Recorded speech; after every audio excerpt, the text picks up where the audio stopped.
तो आज हम सीधे भारत के संविधान में हुए पहले संशोधन पर थोड़े गहराई से बात करते हैं। ये 1951 में हुआ था, है ना? जी हाँ, बिल्कुल। 1951 का पहला संशोधन बहुत ही महत्वपूर्ण। और हमारे पास जो जानकारी है वो मुझे लगता है इसके दो खास पहलुओं पर रोशनी डालती है। बिल्कुल, और इन स्रोतों के जरिए हमारा मकसद यही है कि हम समझें कि आजाद भारत के संविधान में ये पहला बड़ा बदलाव क्या लाया गया और शायद क्यों लाया गया। हाँ, तो इसी पर आज थोड़ी तह तक जाने की कोशिश करते हैं। जरूर। तो पहली बात जो इन स्रोतों से उभर कर आती है वो है अभिव्यक्ति की स्वतंत्रता पर कुछ कहना चाहिए सीमाएं लगाना। हाँ, मतलब फ्रीडम ऑफ स्पीच जिसे हम कहते हैं, उस पर उचित प्रतिबंध लगाने की बात कही गई है। ये सुनने में थोड़ा अजीब नहीं लगता कि संविधान लागू होते ही एकदम से आजादी पर प्रतिबंध? सवाल तो वाजिब है।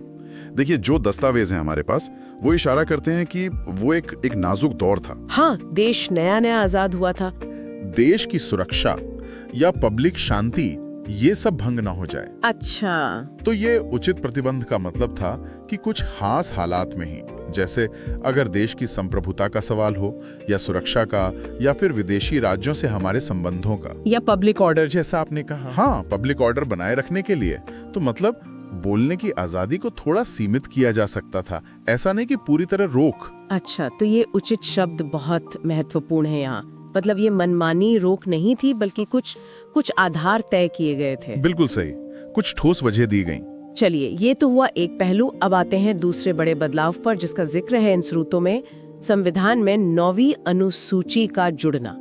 ये क्या मामला था? हाँ, ये भी उतना ही बल्कि शायद कुछ लोगों के लिए उससे भी ज्यादा महत्वपूर्ण कदम था। अच्छा, सूत्रों से पता चलता है कि इसका जो मुख्य मकसद था वो था भूमि सुधार कानूनों को कानूनी चुनौतियों से बचाना। भूमि सुधार मतलब जैसे जमींदारी खत्म करना और? हाँ, बिल्कुल। जमींदारी उन्मूलन, जमीन की हदबंदी, भूमिहीनों में जमीन का बंटवारा, इस तरह के कानून सरकार बना रही थी। तो इनमें क्या दिक्कत आ रही थी? दिक्कत ये थी कि जो जमींदार थे या बड़े भूमि मालिक थे वो इन कानूनों को अदालतों में चुनौती दे रहे थे। अच्छा, मतलब फंडामेंटल राइट्स के आधार पर, शायद संपत्ति के अधिकार के तहत। जी बिल्कुल, वो कह रहे थे कि ये उनके मौलिक अधिकारों का हनन है। इससे हो ये रहा था कि सुधारों की जो रफ्तार थी वो धीमी पड़ रही थी। कोर्ट केस में मामला फंस जाता था। समझ गई।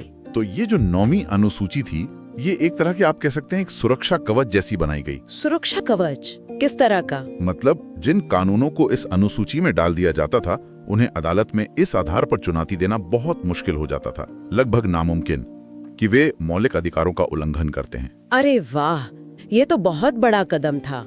मतलब कानूनों को जुडिशियल रिव्यू से एक तरह की इम्यूनिटी देना। हाँ, एक सीमित दायरे में ही सही, पर हाँ, यही मकसद था ताकि सामाजिक और आर्थिक न्याय से जुड़े जो बड़े सुधार हैं वो अटके नहीं। दिलचस्प है। तो एक तरफ तो हम देख रहे हैं कि बोलने की आजादी पर कुछ सीमाएं तय की गईं, कुछ खास वजहों से जी। और वहीं दूसरी तरफ बड़े सामाजिक आर्थिक सुधारों को तेजी से लागू करने के लिए एक तरह का कानूनी शॉर्टकट बनाया गया। शॉर्टकट शायद सही शब्द ना हो, पर हाँ, एक विशेष प्रावधान जरूर किया गया था। और ये सब हुआ संविधान लागू होने के सिर्फ 1 साल के अंदर। हाँ, यही बात गौर करने वाली है।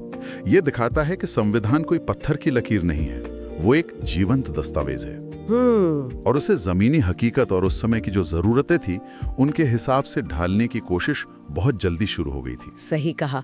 ये दोनों बदलाव, मतलब अभिव्यक्ति की स्वतंत्रता पर वो सीमाएं और ये 9वीं अनुसूची, ये भारतीय संवैधानिक इतिहास में वाकई बहुत अहमियत रखते हैं। बिल्कुल, इनका असर बहुत दूर तक गया है। तो अगर हम आज की चर्चा को समेटें तो 1951 के पहले संविधान संशोधन ने 2 मुख्य काम किए। जी। पहला, उसने अभिव्यक्ति की स्वतंत्रता को असीमित नहीं माना, बल्कि कुछ विशेष परिस्थितियों में उस पर उचित प्रतिबंध लगाने की व्यवस्था कर दी। सही। और दूसरा, भूमि सुधार जैसे कानूनों को अदालती समीक्षा की आंच से बचाने के लिए संविधान में ये 9वीं अनुसूची जोड़ दी।